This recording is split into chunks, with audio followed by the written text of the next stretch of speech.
Buddy, welcome to every single movie in the Marvel Cinematic Universe, ranked from the worst to the best. Let's get right into it. Coming in at number 32, we have The Incredible Hulk. I have not liked this movie any better over the last year since, the last time I ranked this movie. It continues to be the worst Marvel movie, in my opinion. Not only does it lack action, but Edward Norton never appeared again in a Marvel movie.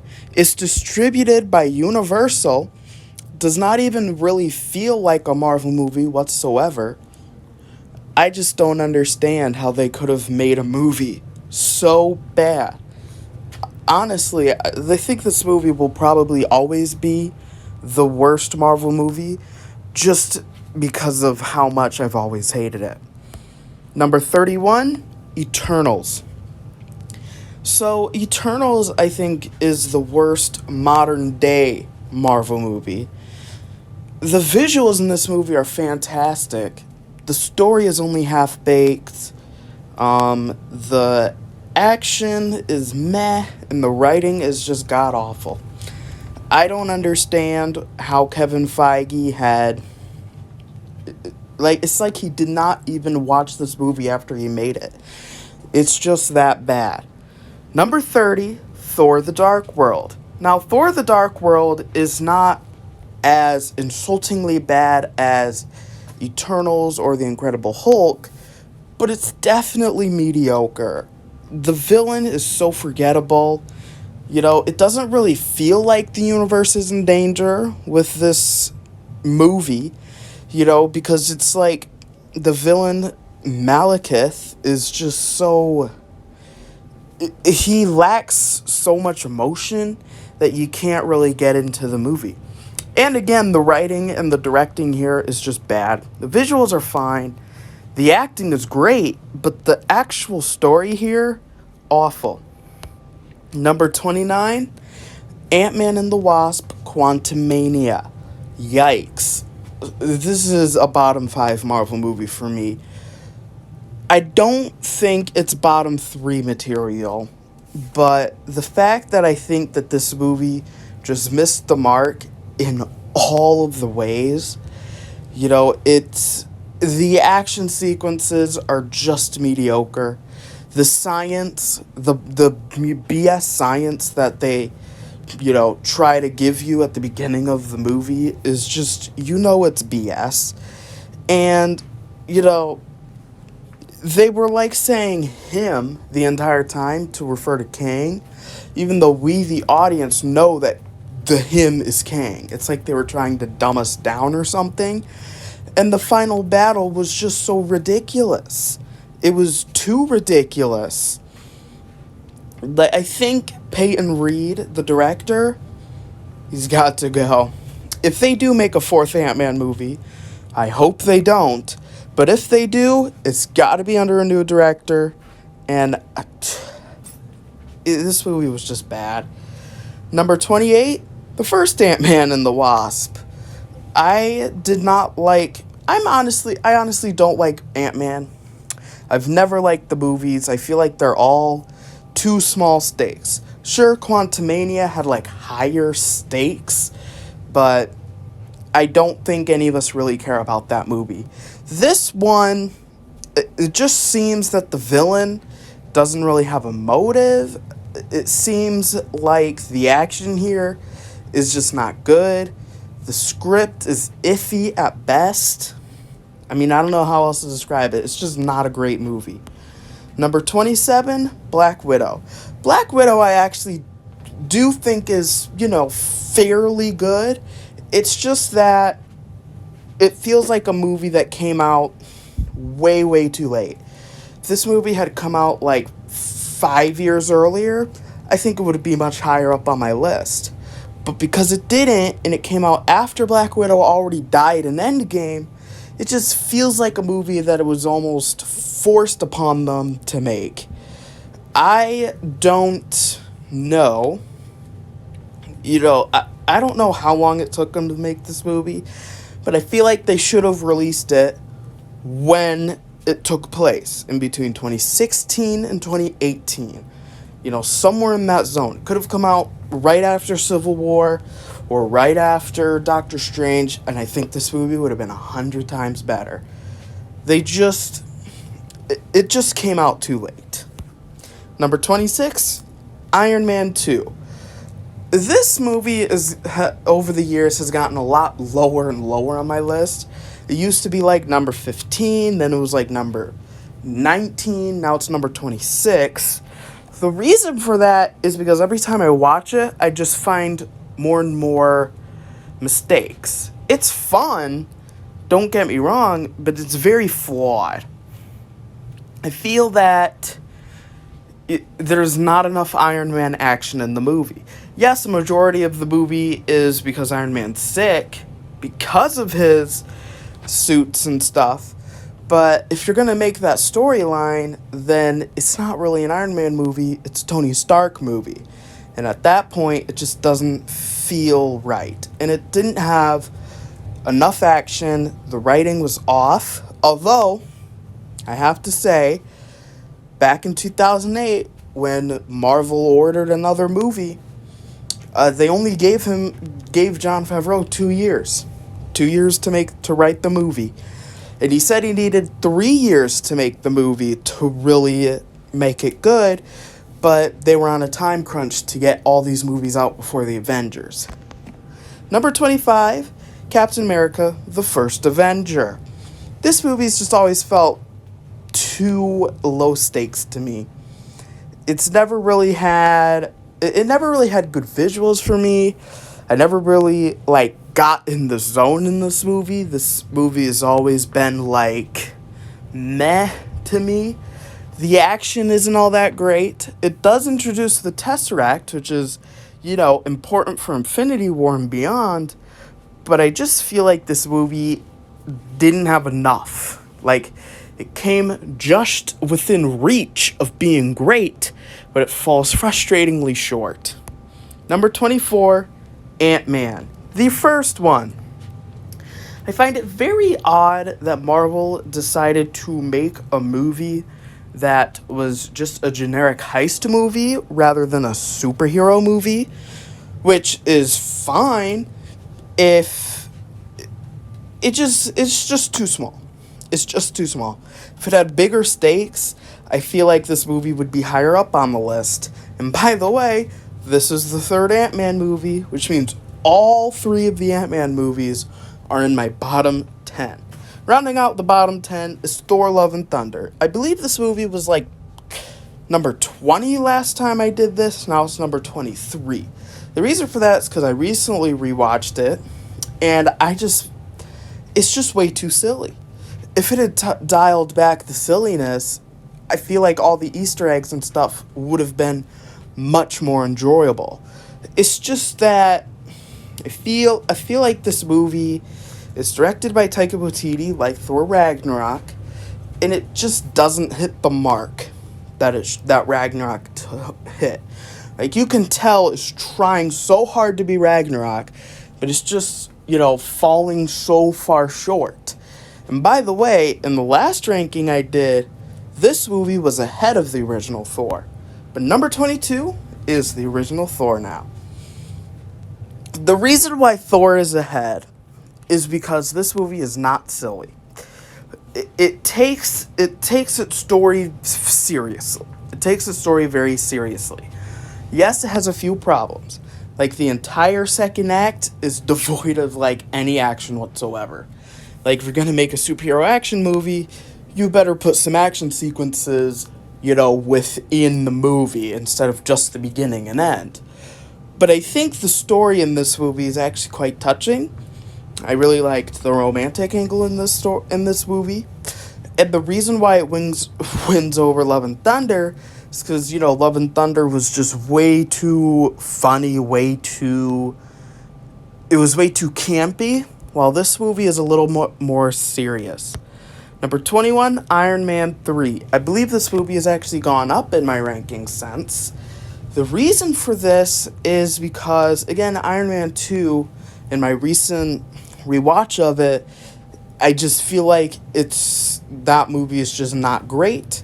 This one I think is better because Shang-Chi, the movie, actually made me appreciate the Mandarin twist a bit more. Because I think the fake Mandarin guy, Trevor, I think is what his name is so funny in Shang-Chi that I think this has actually, like, bumped up this movie a little bit. Because, you know, it actually had some sort of plan that they were going to use Trevor at some point in the future. And I just find it clever. And the movie still has a lot of great action sequences. It's very much of an Iron Man movie, whereas Iron Man 2 was a Tony Stark movie through and through. Top 20, Spider-Man Homecoming. This movie, I believe, has gone up in my rankings. And the reason for that is because I'm a huge Spider-Man fan, but also because Spider-Man Across the Spider-Verse recently came out, and I think that movie is so good that, honestly, the rest of the Spider-Man movies have gone up, to be honest with you. I mean, this movie does have slightly depreciated action sequences, but other than that, I think it's actually a solid watch from beginning to end. I mean, the Iron Man in the movie makes it so good. This movie is just very, very enjoyable. Coming in at number 19, Captain Marvel. I actually like this movie. Sure, it's not perfect. It's a bit flawed with, like, the whole, you know, like, it has an agenda. Like, you can tell watching the movie it has an agenda. But I don't really care about that. All I watch superhero Marvel movies for is for action, cool powers, you know, and a cool villain. And I think this thing had all of those. And by the way, it does introduce the Skrulls, which is... I mean, I think they kind of wasted the Skrulls a little bit by making them not evil. But in this movie I think is good. That's all I'm going to say about it. The Marvels does come out later this year. I will redo this video at the end of the year with all 3 of the 2023 Marvel movies in it. And let's see. We'll see. If the Marvels is really bad, then Captain Marvel might go down. If the Marvels is really good, Captain Marvel might go up. If it's in the middle, we'll just have to wait and see. Number 18, Guardians of the Galaxy Volume 2. This movie is by far, like, the worst of the trilogy, but it does still have the same campiness. Not Thor Love and Thunder kind of campiness, but this time it's like the good kind of campiness, where it seems like the director and the writers really know how to balance out the action and the humor, and how to make it slightly more serious. Now, Guardians of the Galaxy Volume 2 has one problem. Ego. Was so wasted. It could have been so much better. I feel like they should have kept Ego alive to use him in a future movie. It doesn't even have to be a Guardians movie. They could have just kept him for a future movie and made him like a big bad for like a few movies. I feel like that would have been a lot better, but they did not do that. And I think Guardians of the Galaxy Volume 2 really is kind of a little bit worse because of that. But other than that, the action in this movie is really good. The acting itself is also really good. Number 17, Spider-Man Far From Home. With his sequel, Spider-Man fixed almost all of his problems. It has a lot of action. You know, it has a mystery story. It kind of has, like, suspense. You're like, oh, is Mysterio good? Is he not good? You know, and at the end of the movie, we figure out he's not good. And I have to say, this movie has the best end credit scene of any Marvel Cinematic Universe movie. Well, one of the best. And it's all because, you know that in the next Spider-Man movie, shit's about to go down. And it does. And, we'll get to that when we get to that. Spoiler alert, it's in the top 5. But, I mean, I think Spider-Man Far From Home is a lot better than Homecoming in terms of action. And it proves that Peter Parker does not need Iron Man to be a great superhero. Because in Spider-Man Homecoming, I think Iron Man actually holds the movie back because he holds Peter Parker back from being the best he possibly can be. And in this movie, I think Peter Parker is the best that he can possibly be. Number 16 is Iron Man, the original, the movie that started it all. I think this movie would have been perfect had, an entire universe not have been spun out of it. If Iron Man had been just like a standalone project, it would have been almost perfect. But compared to a lot of the other Marvel movies that have come out after it, it just looks kind of bland, a little bit anticlimactic, and it just has a villain that's not memorable whatsoever. Seriously, if any of you can remember his name, please tell me, because I've recently watched this movie and I've already forgotten his name. But other than that, I think Iron Man is a great start for the MCU. It's the perfect kickoff movie. Number 15, Doctor Strange in the Multiverse of Madness. Wow. I can't believe it. My rewatch of this movie did not hinder my enjoyment at all. I still think it's as good as when I left the theater a year ago. And I think the problem people have with this movie is that it kind of disregards WandaVision. I've never liked WandaVision, so I actually liked that this movie kind of disregarded WandaVision. And Wanda in the movie is just next tier, top tier supervillain stuff. Like, I think Wanda really fixed the Marvel villain problem. Doctor Strange himself, I think, he really leveled up in this movie as well. And the multiverse stuff, while there wasn't much of it, the stuff that we did see was very fun, including the evil Doctor Stranges. This movie was fun. That's all I could have asked from it. Number 14, Captain America, Civil War.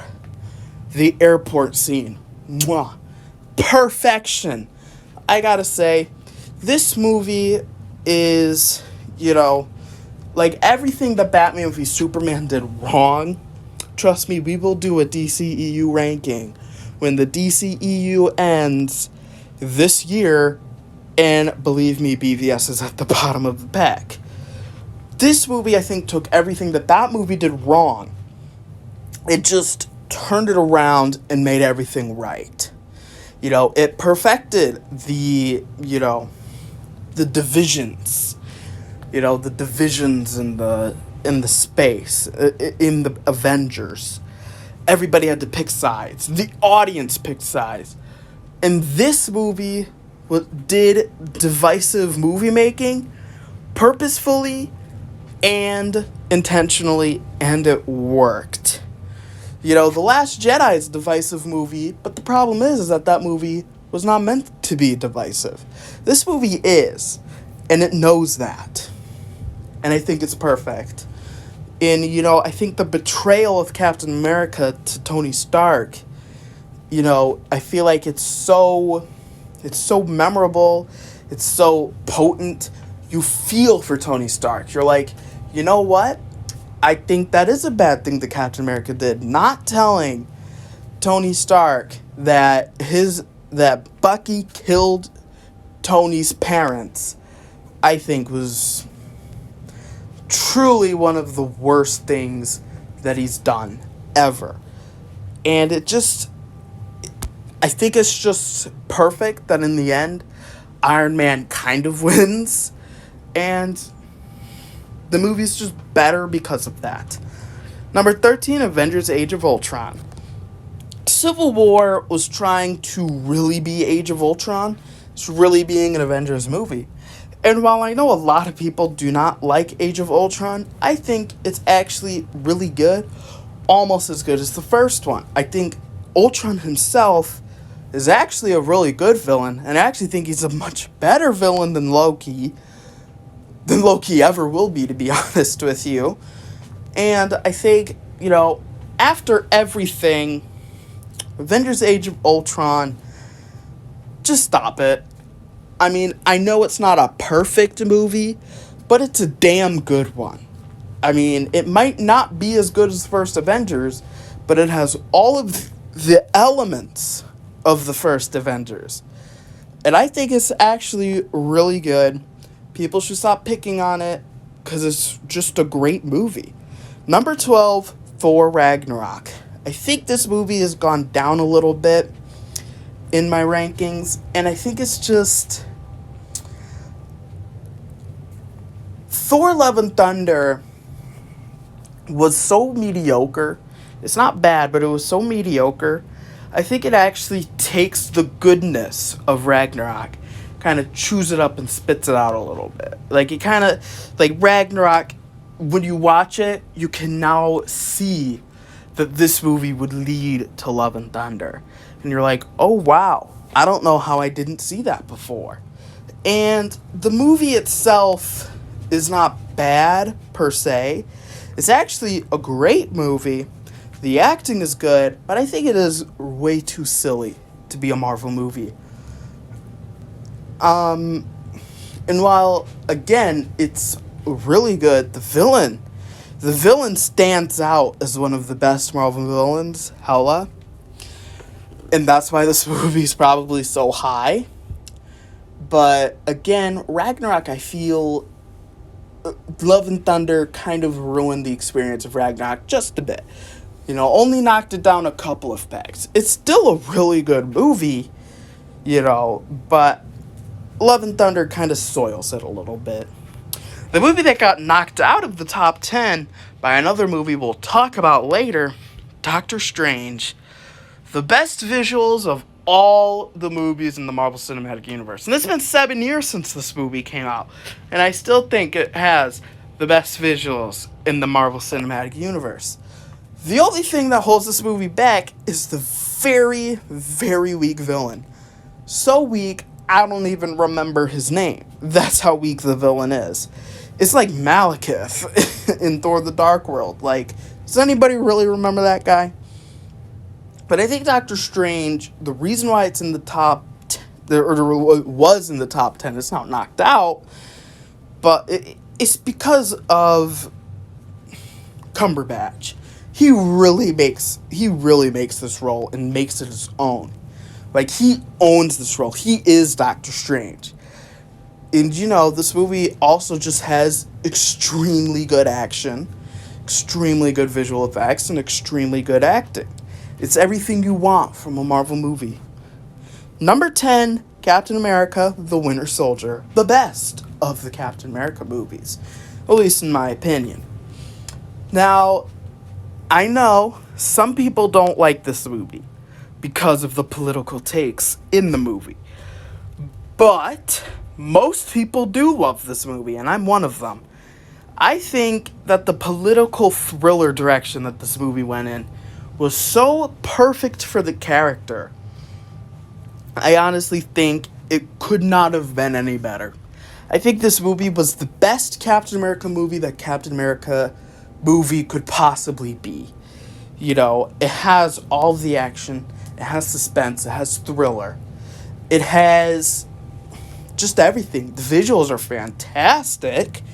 You know, for a 2014 movie, I think this movie really stands out as one of Marvel's best. And, you know, I think in 2014 it probably would have been Marvel's best. Number 9, Shang-Chi and the Legend of the Ten Rings. Like I said, the Mandarin in this movie, the fact that they brought in the fake Mandarin, so rich. It's just amazing. And the Mandarin himself in this movie is a menacing villain, and I think Shang-Chi is also a really good and perfect character. I think the actor really takes the role and makes it his own. The final battle, one of the best of a Marvel movie.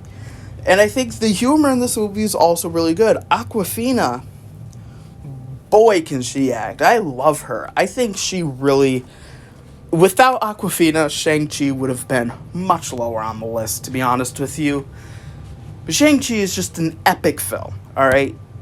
Number 8, the original Avengers movie. 11 years ago, and it's still one of Marvel's best. It was the first time that a major studio had brought together a bunch of superheroes or a bunch of characters. It was the first time a crossover event had ever happened from a major studio, of course. I'm sure there had been other crossover events in the past, but this was like the biggest of them.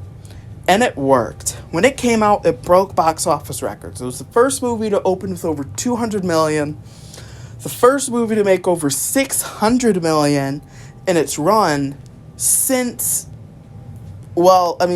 Avatar, but before that, only the two James Cameron had done it.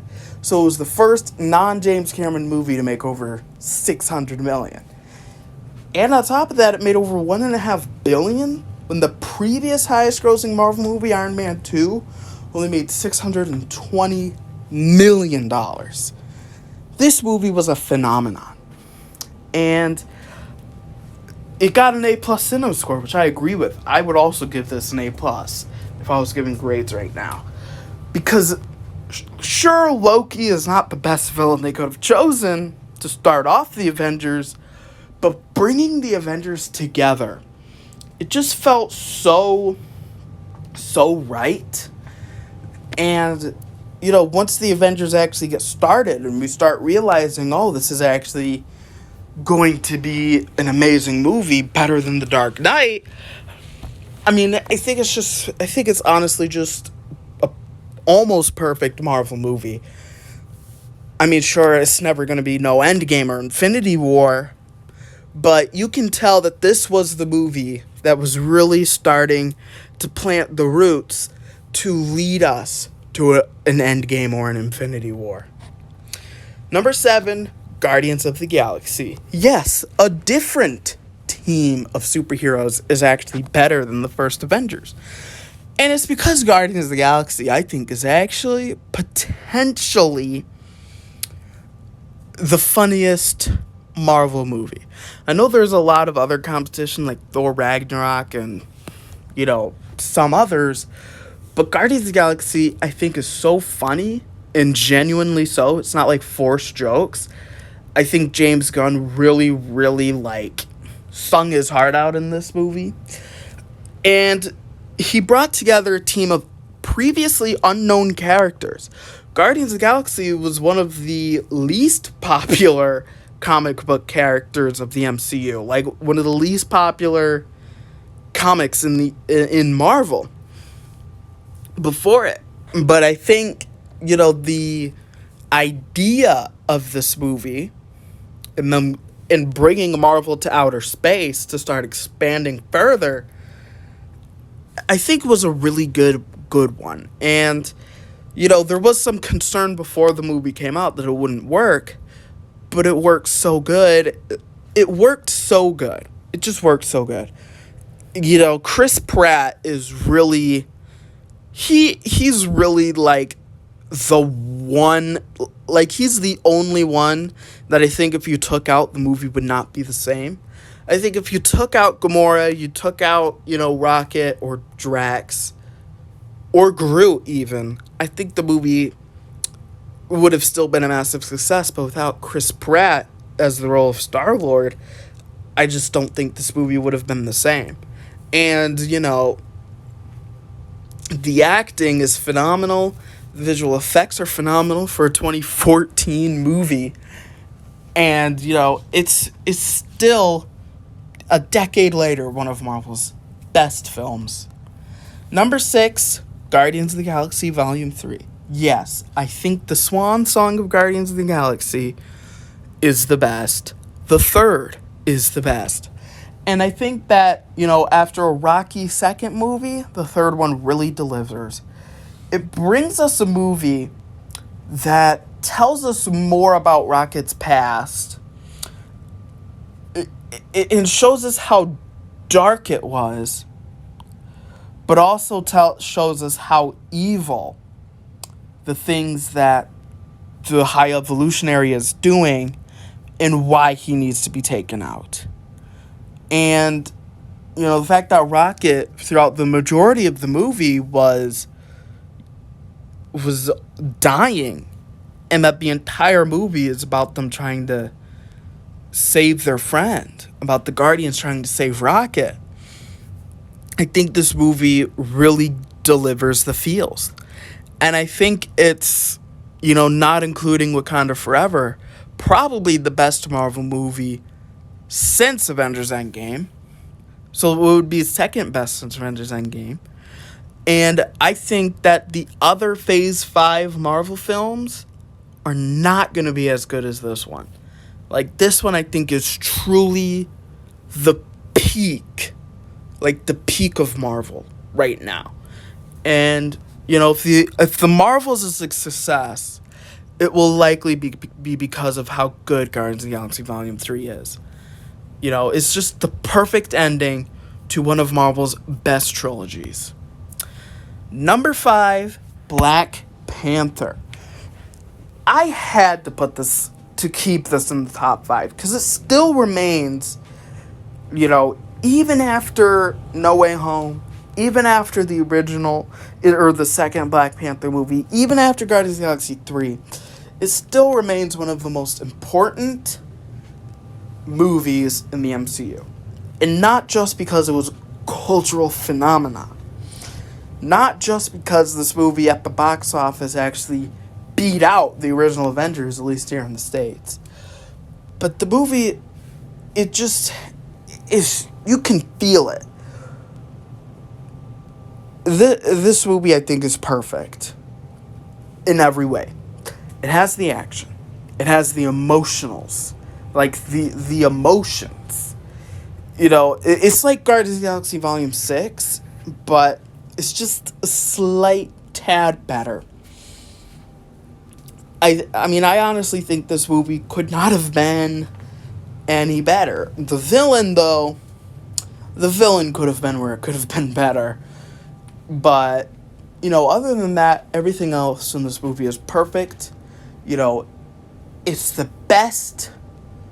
It's almost the best of what a Marvel movie could have been at the time that it came out. Number 4 is Infinity War. Wow. This movie coming out right after Black Panther. We were thinking in 2018, can Infinity War be as good as Black Panther? And yes, it can. Not only is Black Panther just really fucking amazing in this movie, but on top of that, bringing together all the superheroes that were fighting in Civil War, as well as Thor and, the Guardians of the Galaxy entering the Avengers. I feel like this movie is just the action. The action in this movie is almost nonstop. Sure, Endgame does not have a lot of action. I mean, the action is, concentrated in the last hour of the film. But this movie, the action is just, boom. Every 20 minutes or so, there's some sort of scene. But on top of that, it's not only action. It's moving the story forward towards the point where Thanos snaps his finger and half the world of the universe disappears. And I think the reason why this movie was so shocking for so many people was the cliffhanger ending. We didn't know how in Endgame people would be brought back. We knew it was going to happen, that everyone wasn't just going to stay dead. But we also knew, we were in anticipation of the next Marvel movies that would bring this movie, make this movie make more sense. And the cliffhanger was the best cliffhanger, I think, in any movie ever, because it just left the entire world waiting for a year. We were not going to know for a year what was going to happen with this movie. And that's part of the reason why this movie is so great. And I think all of the characters in this movie were perfect. The scene where Spider-Man meets Doctor Strange and he goes, "Hi, I'm Peter Parker." And then Doctor Strange is like, "Doctor Strange." And Peter Parker's like, "Oh, so we're using our made-up names." Or the other part where, Tony Stark is like, You're an Avenger now. This movie is just great. You know, before No Way Home, before Endgame, before Wakanda Forever, this was the best Marvel movie. Coming in at number 3, No Way Home. This movie brought together 3 generations of Spider-Man fans perfectly.